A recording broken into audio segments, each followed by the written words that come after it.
like demographics and things like that matter in, clients. I know we've all heard raise your prices and you raise your client, you raise your client value, and you raise you get better customers. And hopefully we all know that to be true. But I went all the way back to the drawing board. I went from charging $189 a month to charging $69 a month when I opened at Motion Tulsa. From 3 Points Karate, our black belt or a master's club, whatever the heck we called it, was $189. It was $139 for basic, $189 for black belt program. And we did fine. I think we had 150 students or something like that at that price point, and we dropped it to $69 because we thought we could replace it with volume, which was, in hindsight, a stupid idea. It was ridiculously dumb. But we proved to ourselves, okay, this is crazy, because people were coming in who thought they could afford $69 a month. You can't afford $189, right? But you can squeeze $69 on that very first payment, and then you can wreak havoc for the next 6 months as you complain in our facility and don't pay your bill.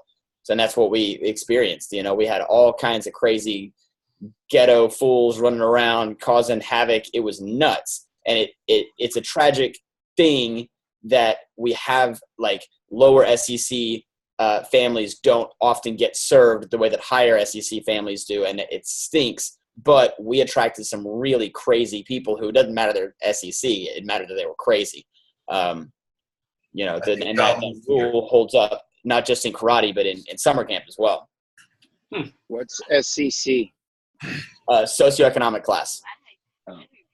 So, and it's kind of a delicate topic. Like, I'm not trying to say that those people don't deserve to do martial arts, because of course they do, right? And I'm not trying to say that we should only attract rich people. That's not at all. But we need to attract people who can pay their bills, and we need to attract people who, if you have $200 a month extra for karate, we need most of our student base to be able to easily pay that, so that they're happy to be here and so that they appreciate the value, so they're not stressing every time. Anyway, I think we all know that, but just so that you understand, we went from we had 150 karate kids, but that doesn't include kickboxers. We had somewhere around 230 some odd students, and we went from 200 and something like that to 42 when we moved next door. Like, I don't know if you've heard my story about that, but it was nuts. We lost 240. We lost right at 200 members when we moved next door. And there was multiple factors, but one of the factors was we stopped doing intros. We thought we could just have them enroll. Look, it's so freaking cheap that they'll just enroll, right? Nope, they didn't. They stopped enrolling. A few people did. They saw the value. And then we thought that we could offer multiple classes at that $69 or $89 price point. You can, but they take advantage of all of them, and your classes are freaking packed. Oh, unlimited attendance, come to anything you want. Then you got parents jamming their kids into classes the kids don't want to even be in. All the people who valued the higher level service that we gave saw all the people who didn't, and they quit. They canceled. I retained a few of my hardcore black belts, kids who weren't going to quit no matter what, who were like, Master Williams, the guy. I retained a few of my hardcore kickboxers, and we retained many of our after schoolers because they were kind of separated from that. They didn't see it, but almost all of our karate kids we lost. And then all those people who we signed up at that $69 price point who were crazy, they're not still here. We had to really build back up. And then we couldn't just jump our price point from 69 back to 189, right? We had to slowly climb our way back up and claw our way out of it. And it was a rough 2016, 2017. So. Yeah, never heard about that. Yeah. Lost 200 students in the blink of an eye. And we moved next door. We had somebody complain via email. I went and the door was locked, and I guess you guys aren't there anymore. I want a refund. And it was like, you didn't see any of the emails? You didn't see us announcing in class, hey, we're so excited? You didn't see the video previews of our walkthrough? You didn't think all those other people who were in my class are walking in next door? I should probably go over there. And yet, and some people also take times of transition. They take that opportunity to quit. You know what I mean? Yeah. Like, well, they changed the schedule, so we're going to go do swim. Yep. You know, yeah. But the same thing happens in summer camp. We've slowly but surely increased our price in summer camp. And the funniest thing about that is that we had people tell us that'll never work. You can't charge that much for summer camp. You know, that's crazy. But the reality is people pay it and they're happy to get it, or they're happy to have it. We still cater to families who need all summer. Like, we don't cater to families who need part-time camps or single-day drop-in camps or whatever, because the reality is those people need to hire a private babysitter, or those people need to do a drop-in daycare, or those people are really actually, like, if they're looking for childcare but only on Monday and Tuesday, they're probably some kind of nurse or some kind of like second shift, 12-hour shift type person. They need to hire a person who can actually accommodate that. No real facilities can accommodate that. And I see so much stress. I'm in some Facebook groups for day camps and summer camp operators, and they all just stress about part-time. They're like, I don't know how to deal with this, because one day we'll have nobody here and the next day we'll have a ton of people here, and I don't know how to staff it. I don't know how to be prepared for it. And the harsh reality is, stop allowing people to pay part-time. You're welcome, Miss Johnson, to only come on Monday and Tuesday, but we do need to charge you for the whole week because I have to staff that week. And if Miss Johnson doesn't understand that, which some Miss Johnsons don't, she can go find somewhere that does. And I can let that operator be stressed, right? I don't have to be stressed about it. So if you guys are offering summer camp, that's a really important thing to get to. Dave is doing his camp for the first time this year. He didn't want to do the full day camp where the kids come early in the morning, late at night. He wants to do a half day camp. And I know you and I had talked about, usually when you do a half day camp, they come from your student base. People want to spend more time with you. It's not that you really need it, but they just want to train with you. Yeah. He's looking for some ways to get more people last minute into his camp. Well, you do see, so there are still people who are enrolling for our camp even now, even though summer has already started. Not as many by any means, but there are still those late comers who are like, oh my gosh, I need somewhere to be. Now, you're not going to attract any of those because you're only doing a half-day camp, right? But what you are going to attract is moms who about at this time are like, holy crap, we are 7 days into the summer, and I want to murder suicide my whole family if they don't find something to do. Like, I want these kids out of the house. That's probably your demographic, is mom who's like, yes, I would love for this karate guy to teach my kid discipline from 9 to noon. So that should be done with like Facebook ads or flyers or places where parents are. Can you do demonstrations in the afternoons at a local park and hand out flyers? You know, can you go to like places where people are? Can you partner with local? Like, we have a trampoline park at our a couple of different kinds of things like that. Can you partner with them? Hey, I'll put your flyers in my facility if you put my flyers in your facility, that type of thing. But I think you're going after essentially the same demographic as your karate families, just for the morning time. And then those people can be converted into students as well. So how many do you have? What do you think, Dave? Yeah, just like 4 or 5 kids. Yep, get good at it, right? And that's part of why we didn't charge very much at first. Like, you hear these things from the industry, like charge more, and I agree, but you can't charge more if you can't back it up. You can for a while, but at some point it's like that doesn't work anymore, right? So as you charge, like as you get better, you can increase your prices. We have, I think, 100. I have to look at the stats, but it's something like 169 actual total campers, and 70 something of those are returning campers from last year. So like, once you get your reputation for, hey, this guy does great camps, we really like it, that starts to build. You just have to be willing to wait 2-3 years, and you have to be willing to bust it the whole time as you do that. Are you looking to do full day camp someday, or that's not probably your thing? It's not my thing. Maybe it's his thing. I don't know. Or maybe we'll get somebody else in here. That's your thing. But no, I don't think I've got the juice to do the whole day thing. Well, I can tell you that It's not really my thing either. I don't want to be here from 7 to 7. I've done it. I did it from whenever we started 2012 or 2013, summer 2013, all the way up to a couple of years ago. I did it. But I will tell you that I think personally that it's easier to find and hire and train really good summer camp staff than it is to find and hire and train karate people. Okay. You know, like instructors. Every single one of these people are college girls who wanted somewhere to work for the summer. They're all bright. They're all cheery. The world hasn't beaten them down yet. They smile when they see people, you know. They're not gritty old karate instructors who want that kid to be quiet. Like, you know, you have to have a place where they want to work, but I think it's easier to find them than it is to find karate people. Once you're ready to take that leap. Right.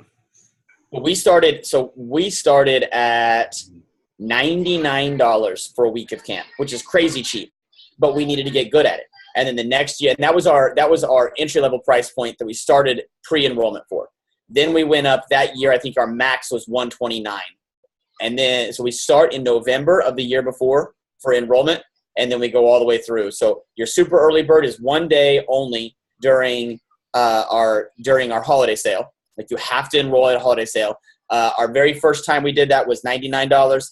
This year it was $159, right? So we just steadily increased prices. I think we'll probably leave the prices here. We might increase by $10 a week, but we have plenty of people who pay $259 per week, somewhere between $159 and $259 per week for summer camp. So if you do decide that you want to do it, you got to plan super far ahead, and you got to pre-enroll super early. You essentially are going to have Facebook ads running for summer camp in November, and that attracts the kind of people who plan ahead. You do have families that plan that far ahead for their summer camp, and those are the kind of people that we want. You know, we like those moms and dads, and we reward them with $100 off per week, and they like it. And then they redo it again next year, and they're like waiting at the doors when we open on holiday sale. So great. Yeah. Do you think you have to do after school to have a successful summer camp? No. We didn't. We did not have after school our first year or our second year. At least our first year we didn't. No, I don't think so at all, especially when you're specializing in like a martial arts summer camp, because I definitely think that you should use that as leverage your first 2 years. We are not a martial arts summer camp. We call it we dub ourselves a movement-based child care alternative. They can enroll for karate and enroll for parkour if they'd like, and we do have people that did do that. We didn't have very many that did it this year. I don't think we presented it very well. Last year we had, I think, like 5 or 10 new karate kids and 5 or 10 new parkour kids, but we only have like maybe 5 total this year. But the very first year, that is your leverage to pull people away from where they already are. Like, yeah, we like kinder care, but did you see this? There's a place where they can learn karate all summer, like discipline and focus, and that's, you know what I mean? And you have the early drop-off, and you have the late pickup. Just don't go overboard on the karate, you know? Don't go overboard in terms of I did that overboard the first year. All right, we're doing a karate class at 9. We're doing a karate class at 11. We're doing a karate class at 1. We're doing board breaking at 2. And those kids are wiped out, and they hate karate by the end of the week, you know? So, like, we make it a lot more fun than that. We do a real karate class, but then we do, like, fun drills, and then we watch a movie, and then whatever. So you can make it really kind of relaxed that first year, and it's a karate summer camp. You have so much leverage over anywhere else that they are. I wish we had that much leverage right now over the YMCAs and stuff. We don't have really – the only leverage we have over the YMCAs and places like that are our competitors are that we're nicer, and we have a better facility, and we have a better trained staff, and we're more expensive. And certain families look for that as, why are they more expensive? Oh, they must be better, you know? My grandkids don't go to like an all summer camp, but they love invention camps. They love at the Apple store. They do camps on, I think my son did some type of programming one year and graphics and next year. How could you set up a martial arts camp like that? I mean, something else that I think you can do is, if your camps aren't working the way that you wanted them to, and you need to get students, why don't we just go where the kids are? Like we're going to do a programming camp. We are smart people. You're telling me that you can't find a way to connect Java with martial arts? Surely, right?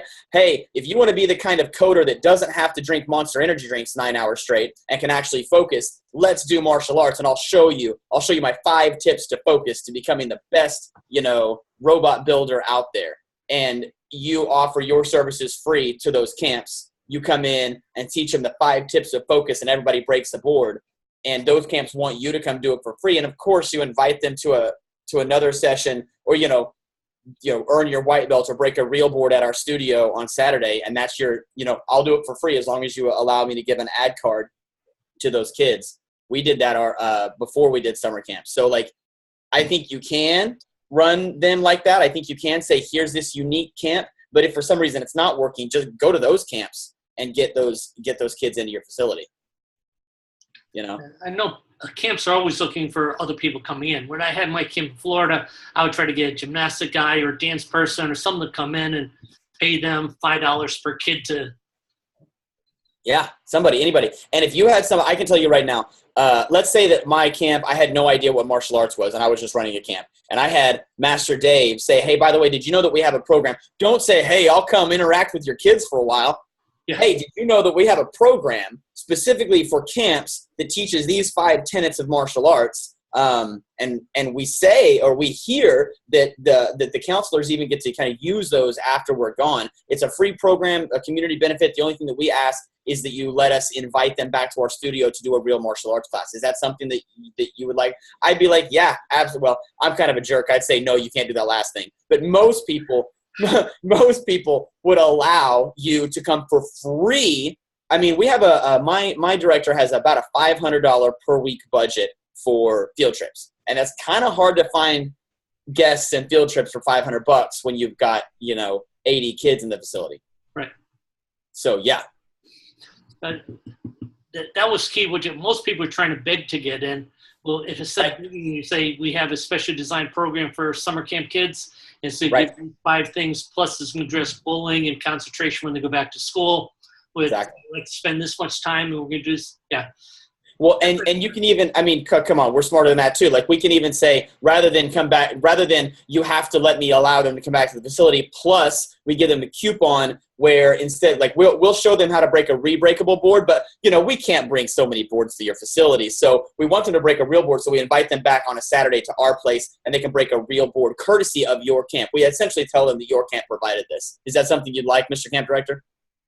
We're like, yeah. That's a great idea. I love it. Yeah.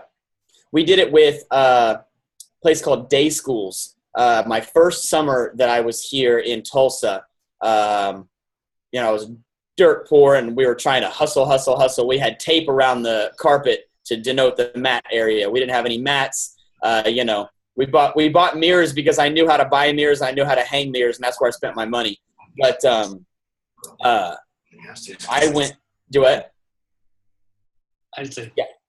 I went to there was a place called Day Schools, and they had 4 locations. And I went to every location teaching a 6-week confidence course. And I taught one class is for 6 weeks at each place, Monday through Thursday. And then on the Saturday at the end of that, I invited everybody for a belt ceremony. They earned their first belt, and we signed up a ton of students. I mean, it wasn't a bunch, but I do remember that one of those kids ended up becoming a black belt. Her name was Ruby. She was one of my first black belts in Tulsa because – she was like, yeah, this is cool. I like it. And she actually even became a summer camper once we started having summer camp a couple of years later.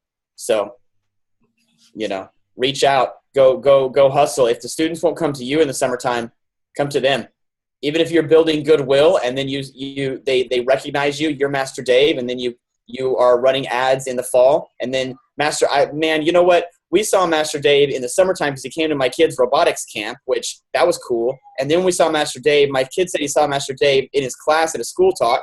And then we just got invited to a birthday party, and we got a 50% off coupon for our first month. We're super happy. We you know what I'm saying? Sometimes it takes that much effort. But I think that you could go out right now and get new campers by doing demos, swing some nunchucks at a park, invite some kids to do a board, like walk up to parents, hey, we have a summer camp going on and we'd love to invite you guys to a summer camp. How old's your child? 7, then they qualify. You know what I mean? So I don't think people are willing to do that much. And you start getting invited to other things as well. Shoot, I had a booth at the mall.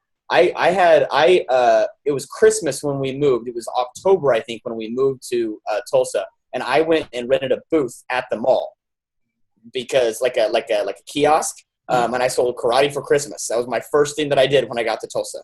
It didn't work at all. I didn't even have one person buy. But one of the kids I did. I had one grandma buy it for the kid, but then the mom wouldn't like come and redeem it. But then I met that kid later when I was invited to a field day to do karate at a field day at a school. And that kid was like, hey. And I was like, hey. And then they came in. They only signed up. They only were there for a few months. But, tried. I tried. Yeah, we used to do classes in park. And then I would bring one of those 10 by 10 tents. And that would be our water station. But people come over to our water station. Of course, I had, our information brochures and things like that. Yeah. There's a company in Tulsa. Now, you have to be careful with this because, the millennial ethic is plastic water bottles are not so hot. But you can get your name custom printed on water bottles.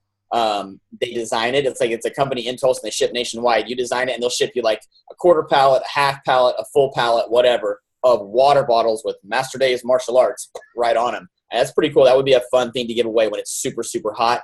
But like I said, you have to be careful because I don't know, like your daughter Valerie, like my wife would be like, they're giving away plastic water bottles. I see. No, somebody doesn't care about the sea turtles, And I'm like, I'm just trying to sign up some students. So right, but so you have to be careful of that. Maybe you could give away balloons or something like that. You never know.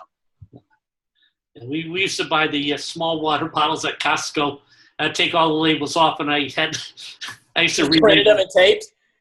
Well, I used to just buy custom labels, right? And then they just peel off and stick on. So that's genius. Did they stick on when it was hot and the water bottles sweated a little bit? Oh yeah, it worked real good. It was basically just like a regular adhesive label. I like that. I didn't think about that. Waterlabels.com or something like that. Well, and we only did the custom water bottle thing once because they delivered an entire pallet. So we had to find somewhere to put it. And I was like, I'm not doing that again, So, yeah, that's a good idea. The little one, the Costco's are like 12 cents or 8 cents, something like that. So yeah. What if I get a student for 8 cents? I'm happy. Go to Little League parks and just hand them out, whatever. So yeah, we have and I don't know how big your cities are. There are benefits. Like bigger cities provide things like we have a minor league baseball team. That's really cool. We could partner with them. We don't, but we could partner with them. But smaller towns have things like, every little league team plays every little league team. There's not multiple leagues. There's just one league. And if you're sponsoring the whole league, hey, Motion Tulsa sponsors the entire league. Like I don't sponsor anybody right now because it just kind of gets lost in the shuffle, Mm-hmm. But those things matter. We only got a couple more minutes, but speaking of prices, you kind of hit on camps. Where do you see martial arts prices going? Are they going to tip over $200? You mean like in general, like for just on an average? Because I like to sell programs, but if you're going to average out month by month for 6-month program. I worked hard and did get signups at $189. I did. And I know there's people out there who are charging a ton more than that. God, it's your stinking thinking that stops you, right? Well, like you say, I like the way you compared camp. If you're really, really good and you deserve to pay that. So I think you got to get really, really good because it's got to justify. You can't stink. And so, you got to be really, really good. Yeah. I was reading something about fitness saying that a person would spend 4% of their annual income on personal fitness and care like that. Meaning if you're making $100,000, you'd spend $4,000 on fitness.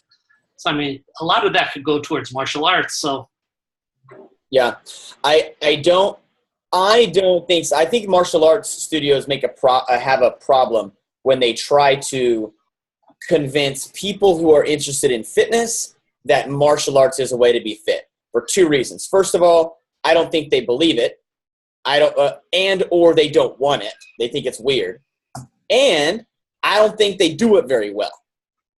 Are you expertly fit? Are you 3% body fat and you meal prep and and you're educated and you know that scapular rotation is really important during push-ups, or do you just yell a lot in class and count 1, 2, 3, 4? Let's not try to be an expert where we're not. I do think that you could take someone who knows that their knees are getting tight and their hips are getting tight and they sit in their chair all day and they're searching for, dear God, am I going to die early? And, and then you pop up as not an alternative to fitness, but as an alternative to movement, like getting moving and actually having fun. I do see more kickboxers nowadays coming to my program, not because they're saying no to the gym, but because they're saying yes to a unique program where they learn a skill, they apply themselves, they have fun. That's where my kickboxers are coming from, and I think that's where your adult students are coming from. To be fair, I haven't signed up an adult martial arts student in years, but I treat my kickboxing program like martial arts. They learn the jab, they learn the cross. I don't say in my marketing anywhere that you're going to lose weight. I think I might on our front page, but when they come in, we don't ask them, what are your weight loss goals? We say, here's what you're going to learn. You're going to learn how to jab cross. You're going to apply yourself. You're going to be mentally focused. Those are we say basically mental and emotional benefits instead of physical benefits, because if we say physical benefits and they don't get them, they're going to quit in 3 months. And I'm not an expert at weight loss, and half these people have done it have done 6 different diets and none of them have worked, and they come to you and yours is going to work. Yeah, right. You know what I mean? Mm-hmm. But we charge $99 a month for fitness kickboxing, which is 10 times what 10 Gym costs. So you can certainly charge $150 for martial arts if you really apply yourself. How many people does Bill have out there doing halfway Krav in Jacksonville, right? You have a lot of people that really like what he's doing because they get to feel like awesome martial artists. Okay. Time for one last question. I'm going to give it to you. Do people take martial arts for self-defense and confidence as a benefit of that? Or do they take for self-confidence and self-defense is just a benefit of getting confident? Oh, yeah. I don't know. Well, I can say that they are signing up for parkour for the same reasons that they sign up for martial arts. And I can say that the demographic that we want, I think, goes for confidence first and the other stuff as a side, as a, not a side benefit, but as a result of, right? So I think the best client brings their kid for confidence and then says, oh, wow, now he's also can defend himself, as opposed to pushes him in for self-defense. And maybe it's even for martial arts. I don't know, but you mean adults? I'm asking myself because I don't think you can have confidence if you're not competent at defending yourself. Because I can hold my shoulders back, I can speak loud, and then all of a sudden someone's going to challenge me. My confidence would disappear pretty quickly if I didn't have some type of confidence. Well, we've all seen really bad internet videos of really bad karate people doing really bad karate, and they look pretty confident.